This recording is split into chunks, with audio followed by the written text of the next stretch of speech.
16:25 நடு ராத்திரியிலே பவுலும் சீலாவும் ஜெபம் பண்ணி ஜெபம் பண்ணி 3 காரியங்களை வேகமாக சொல்லுகிறேன். முதல் காரியம், பவுலும் சீலாவும் ஜெபம் பண்ணி. உங்களுடைய சந்தோஷத்தினுடைய ஆரம்பம் எங்கே இருக்கிறது என்றால், நீங்க தேவ சமூகத்தில் ஜெபிக்கிற ஜெபத்தில் தான் ஆரம்பிக்கிறது. அல்லேலூயா, அல்லேலூயா. பவுலும் சீலாவும் சிறைச்சாலையில் ஜெபம் பண்ணவில்லை. சிறைச்சாலையில் எல்லாராலையும் ஜெபிக்க முடியும். எங்கே இருந்து ஜெபிக்கிறார்கள்? 16வது அதிகாரம் 13வது வசனத்தை வாசிங்க. 16:13. ஓய்வு நாளில் நாங்கள் பட்டணத்துக்கு வெளியே போய் ஆற்றின் அருகே வழக்கமாய் ஜெபம் பண்ணுகிற இடத்தில் உட்கார்ந்து. போதும். வழக்கமாய் ஜெபம் பண்ணுகிற இடத்தில் உட்கார்ந்து. அப்படி என்றால் என்ன அர்த்தம்? என்றைக்கோ ஒரு நாள் போகிற அனுபவம் இல்லை, வழக்கமாக எப்பொழுதும் தினந்தோறும் என்ன பண்றாரு? பவுலும் சீலாவும் அங்கே ஜெபிப்பதற்காக செல்லுகிறார்கள், அங்கே இருந்து ஜெபிக்கிறார்கள். ஸோ இந்த அனுபவம் சிறைச்சாலையில் வந்தது அல்ல. அவங்க பிலிப்பு பட்டணத்துக்கு வந்த முதல் நாளில் இருந்து பவுலுக்கும் சீலாவுக்கும் வழக்கமாய் ஜெபிக்கிற அனுபவம் இருக்குது. உங்களை பார்த்து கேட்கிறேன், நம்மில் எத்தனை பேருக்கு வழக்கமாய் ஜெபிக்கிற பழக்கம் எத்தனை பேருக்கு இருக்கிறது? கை தூக்க வேண்டாம், மற்றவங்களை நம்ம குற்றப்படுத்த வேண்டாம். உங்களை நீங்கள் சிந்தித்து பாருங்க. வழக்கமாய் ஜெபிக்கிற பழக்கம் எனக்கு இருக்கு பாஸ்டர் அப்படின்னு எத்தனை பேர் தைரியமா நம்மால் சொல்ல முடியும்? நானாக இருக்கட்டும், நீங்களா இருக்கட்டும், வழக்கமாய் ஜெபிக்கிற பழக்கம் இல்லை என்றால் தேவன் தருகிற சந்தோஷம் நம்முடைய வாழ்க்கையில் இருப்பதற்கு வாய்ப்பு இல்லை. நாம் சந்தோஷம் என்று எதையோ தேடிக்கொண்டிருப்போம், கடைசி வரை அதை நாம் பார்க்கவும் முடியாது, பெற்றுக்கொள்ளவும் முடியாது. பவுலும் சீலாவும் வழக்கமாய் ஜெபிக்கிற ஒரு இடத்துக்கு போய் ஜெபிக்கிறார்கள். அந்த ஆற்றங்கரையில் போய் ஜெபிக்கிறார்கள். அநேக நேரத்தில் ஏதாவது ஒரு எழுப்புதல் கூட்டத்துக்கு போயிருப்போம், ஒரு ஆவிக்குரிய கூட்டத்துக்கு போயிருப்போம். அன்றைக்கு பிரசங்கர் பயங்கரமா பிரசங்கம் பண்ணியிருப்பாரு. அந்த எமோஷனல்ல அடுத்த நாள் ஃபுல்லா ஃபாஸ்டிங் ஜெபிச்சிருப்போம். நம்மள நிறைய பேருக்கு இந்த அனுபவம் இருக்கும். ஆனால் அடுத்து ஒரு வாரம் கழிச்சு பார்த்தா பழைய குருடி கதவை தரடின்னு வேலையை ஆரம்பிச்சிருப்போம், பழைய மாதிரி. அதுவல்ல, அது ஒரு எமோஷ்னலா, ஒரு எப்படி சொல்றது தமிழ்ல, ஒரு தூண்டுதலை செய்கிறது. அதுவல்ல, வழக்கமாய் ஜெபிக்கிற ஜெபம். லூக்கா ரொம்ப தெளிவாக எழுதியிருக்கிறார். வழக்கமாய் அவர்கள் ஆற்றின் அருகே வழக்கமாய் ஜெபம் பண்ணுகிற இடத்தில் உட்கார்ந்து, வழக்கமாய் தினந்தோறும் எப்பொழுதும். It's a habitual prayer life, not a one time prayer. It's a habitual prayer life. எப்பொழுதும் செய்கிற ஒரு பழக்கம். எப்படி சாப்பிடுவது நம்முடைய வாழ்க்கையில் வழக்கமாய் செய்கிற ஒன்றோ, அதே போல ஜெபம் வழக்கமாய் செய்கிற ஒன்றாக மாறி இருக்கிறதா நம்முடைய வாழ்க்கையில்? அட்லீஸ்ட் பெயர் அளவிலாவது இருக்கிறதாங்கிறத யோசிச்சு பார்க்கணும். நிறைய பேர் சும்மா பெயர் அளவில் செய்கிறாங்கன்னு சொல்லுவோம், அட்லீஸ்ட் பெயர் அளவிலாவது நம்முடைய வாழ்க்கையில் இருக்கிறது அது கூட இல்லையே அநேக நேரத்தில்.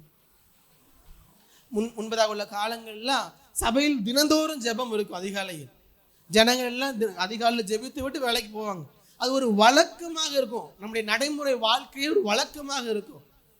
ஆனால் இன்றைக்கு இருக்கக்கூடிய நம்முடைய காலகட்டத்தில் ஞாயிறு ஆராதனையே வழக்கமாக இருக்குதான்னு கேள்வி கேட்க வேண்டியது இருக்குது. இந்த வருடம் ஃபுல்லாக சண்டே நான் லீவே போடலன்னு யாராவது இருக்கீங்களா? சண்டே சர்வீஸ்க்கு பரவாயில்ல, ஒரு ஆத்மா இருக்குது சபைக்கு. அப்போ நியாயமான காரணங்கள் இருந்திருக்கலாம், தவிர்க்க முடியாத காரணங்கள், நான் இல்லை என்று சொல்லவில்லை. ஆனால் நமக்கு தெரியும் இல்லையா அது எவ்வளவு நியாயமான காரணங்கள் என்று. ஞாயிறு ஆராதனையே அநேக நேரங்களில் வழக்கமாய் இல்லாமல் நமக்கு போய்விட்டது.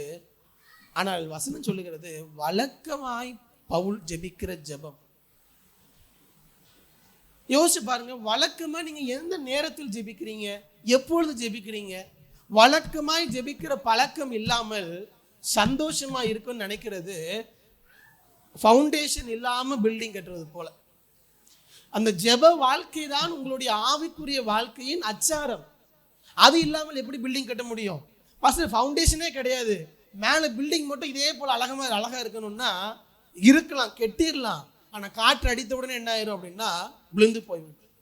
ஏதோ ஒரு பிரச்சனை வந்த உடனே, ஏதோ ஒரு போராட்டம் வந்த உடனே சந்தோஷம் எல்லாம் பறந்து போயிடும் பட்டாம்பூச்சியை போல. அது மேற்புறமாக இருக்கிற சந்தோஷம். ஆனால் தேவனுக்குள்ளாக வருகிற சந்தோஷம் ஜெபம் என்கிற அடித்தளத்தின் மேல் கட்டப்படுகிற சந்தோஷம். அந்த அடித்தளம் இருக்கும் பொழுது காற்றடித்தாலும் மழை பெய்தாலும் புயல் வந்தாலும் வீடு எப்படி இருக்குமா?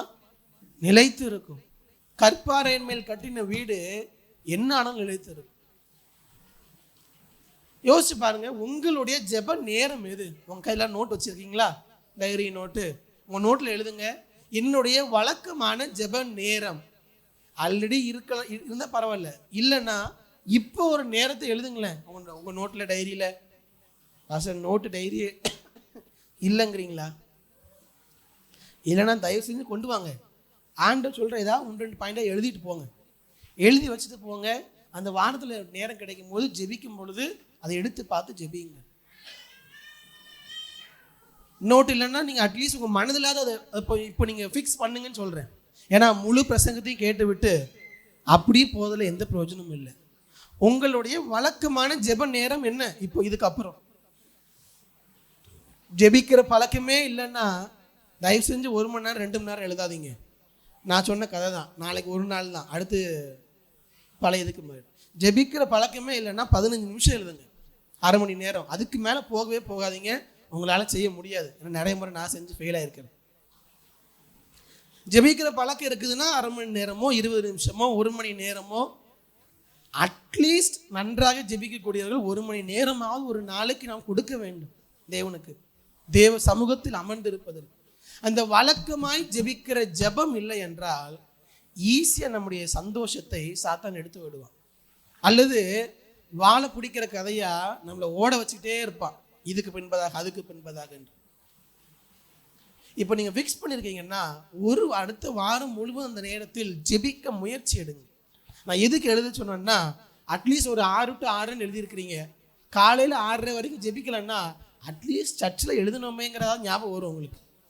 கவலைப்படாதீங்க, கண்டிப்பாக ஆவியானவர் நாளைக்கு காலையில் சொல்லுவார், இந்த டைமை ஞாபகப்படுத்துவார். ஏன்னா நமக்குள் இருக்கிற ஆவியானவர் தேற்றரவாளன், உதவி செய்கிறவர், கண்டித்து உணர்த்துகிறவர், நியாயத்தை குறித்து நீதியை குறித்தும் உணர்த்துகிற தேவன். நம்ம கண்டிப்பாக ஞாபகப்படுத்துவார், ஹெல்ப் பண்ணுவார், அவர் உதவி செய்வார். நீங்களும் முயற்சி எடுக்கணும். அந்த வழக்கமாய் ஜெபிக்கிற பழக்கம் இல்லை என்றால் அதுதான் அடித்தளம். உங்களுடைய சந்தோஷத்தின் ஆரம்பம் இந்த ஜெப வாழ்க்கை தான். அதுக்கடுத்து அதே பகுதியில் பார்க்கிறோம். 16லயே 16வது வசனத்தை வாசிங்க. 16 நாங்கள் ஜெபம் பண்ணுகிற இடத்துக்கு போகையில்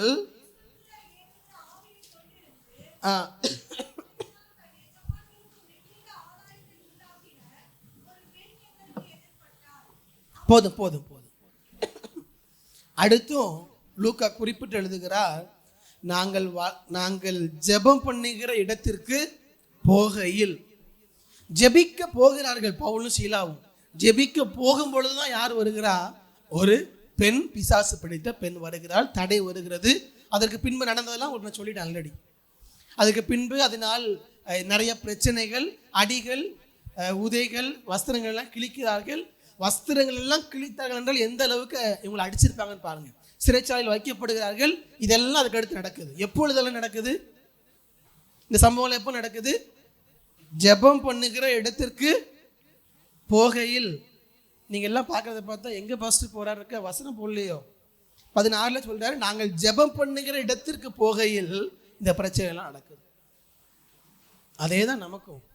நீங்க ஜெபம் பண்ணணும்னு நினைக்காத வரைக்கும் எப்படி இருக்கும்னா, இவ்வளோ டைம் இருக்கு, என்ன செய்யறதுனே தெரியலையே, போர் அடிக்குதுன்னு நினைப்பு வரும். ஆனால் நீங்கள் ஜெபிக்கணும்னு ஒரு நேரத்தை வச்சு பாருங்க, நேரமே இல்லாதது போல இருக்கும். எத்தனை பேருக்கு அந்த அப்படிப்பட்ட அனுபவம் இருக்குது? இருந்துச்சுன்னா நீங்கள் ட்ரை பண்ணிருக்கீங்கன்னு அர்த்தம் ஜெபிக்க. ஸோ ஜெபம் பண்ணணும் நேரமே நம்ம ஃபிக்ஸ் பண்ணணும்னு வச்சுக்கோங்களேன், டே ஃபுல்லாக சும்மா இருக்க போலவே இருக்கும். அங்கே நம்ம ஃப்ரீயாக இருப்போம், இங்கே நல்லா இருக்கும். எந்த நேரம் என்ன செய்யறது, சும்மா இருக்கிறோம், ஃபோனை பார்த்துட்டு இருக்கிறோம் தோணும். சரி, இன்னைக்கு நாளைக்கு இந்த நேரம் நம்ம ஜெபம் நேரம் குடிச்சு பாருங்க, உங்கள் தலை மேலே குமிஞ்சு கிடக்கும் வேலைகள் எல்லாம் அடுத்து. ஏன்னா நீங்கள் ஜெபம் பண்ண போகையில் என்னனாலும் உங்களுக்கு ஊருக்கு வந்துட்டே இருக்கும், பவுலுக்கு சீலாக்கு வந்தது போல. அப்போ நம்முடைய சந்தோஷத்தின் அடிப்படை வழக்கமாய் ஜெபிக்கிற பழக்கம், the habitual prayer life. அது இல்லாமல் தேவனுடைய சந்தோஷத்தை நம்மால் பெற்றுக்கொள்ள முடியாது. இந்த ஜெபம் நமக்கு என்ன செய்கிறதுன்னா, நம்முடைய உள்ளான மனுஷனை பலப்படுத்தும். நம்முடைய உள்ளான மனுஷனை நீங்க அந்நிய பாஷையில ஜெபிக்கும் பொழுது உங்களுடைய உள்ளான மனுஷன் பலப்படுகிறான். நீங்க தனியா உட்காந்து ஜெபிங்க. அவ கூடி வரும்போது ஆராதனை மட்டும்தான் அப்படின்னு அல்ல. அந்நிய பாஷை கொடுக்கப்பட்டது நம்முடைய பக்தி விருத்திக்காக, நம்முடைய உள்ளான மனுஷன் பலப்படுவதற்காக. நீங்க தனியா உட்காந்து ஜெபிங்க, உங்க உள்ளான மனுஷன் பலப்படுவதை நம்மால் பார்க்க முடியும். நம்முடைய உள்ளான மனுஷனில் வரக்கூடிய பலன் அதை நம்மால் உணர்ந்து கொள்ள முடியும். உள்ளான மனுஷன் அவ்வளவு சீக்கிரத்துல சோர்ந்து போக மாட்டான். நம்முடைய ஆத்துமா அவ்வளவு சீக்கிரத்துல சோர்ந்து போகாது. ஏன்னா ஜெபத்தினால் வரக்கூடிய பலன் உங்களுடைய உள்ளான மனுஷனை நிரப்பிக் கொண்டே இருக்கும். எப்படி 3 நேரம் சாப்பிடும் போது நல்ல பலன் கிடைக்குதோ, அதனால நீங்க ஜெபிக்கிற ஜெபம் உள்ளான மனுஷனை பலப்படுத்தி கொண்டே இருக்கும். நிறைய பேருக்கு ஏன் உள்ளான மனுஷன் பலமா இல்லைன்னா, கோமா ஸ்டேஜ்ல இருக்கிறோம் நிறைய பேர். அதனால பலன் இல்லைங்கிறதே நமக்கு தெரியல. ஏன்னா கோமா ஸ்டேஜ்ல இருக்கிறவங்க என்ன தெரியாது, எந்த சுய நினைவு இருக்காது, எப்படி இருக்கிறோன்னே தெரியாது. நிறைய பேருடைய உள்ளான மனுஷன் அந்த நிலைமையில் தான் இருக்கிறான். அட்லீஸ்ட் கொஞ்சம் நெஞ்சம் பலன் இருந்தால் தான் தெரியும் நம்ம பலனா இல்லைங்கிறது. ஜெபிக்கிற பழக்கம் வழக்கமாக மாற வேண்டும். ஒரு நேரத்தை ஒதுக்கி முடிந்த வரை அந்த நேரத்தில் ஜெபிக்க முயற்சி எடுங்கள். தேவனுக்கென்று அந்த நேரத்தை கொடுக்க முயற்சி எடுங்கள். உங்க போனை என்னைக்காவது ஒரு நாள் சார்ஜ் போட்டுக்கிறேன் பாஸ்டர், டெய்லி யூஸ் பண்ண முடியுமா? கரெக்டாக நைட் தூங்கும்போது என்ன பண்ணிடுவோம், சார்ஜ் போட்டுருவோம். அல்லது வீட்டுக்கு வந்த உடனே கரெக்டாக சார்ஜ் போட்டுருவோம். சார்ஜ் கம்மி ஆகுதுனாலே நம்ம என்ன பண்ணிடுவோம், உடனே சார்ஜ் போட்டுருவோம் இல்லையா? அதே தான் நமக்கும்.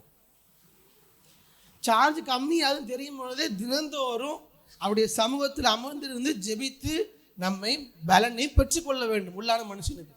இல்லை என்றால் சார்ஜ் கம்மியாகி பேட்டரி லோவாகி முடிஞ்சிருக்காது. முதலாவது, சந்தோஷத்தின் அடிப்படை வழக்கமாய் ஜெபிக்கிற ஜெபம்.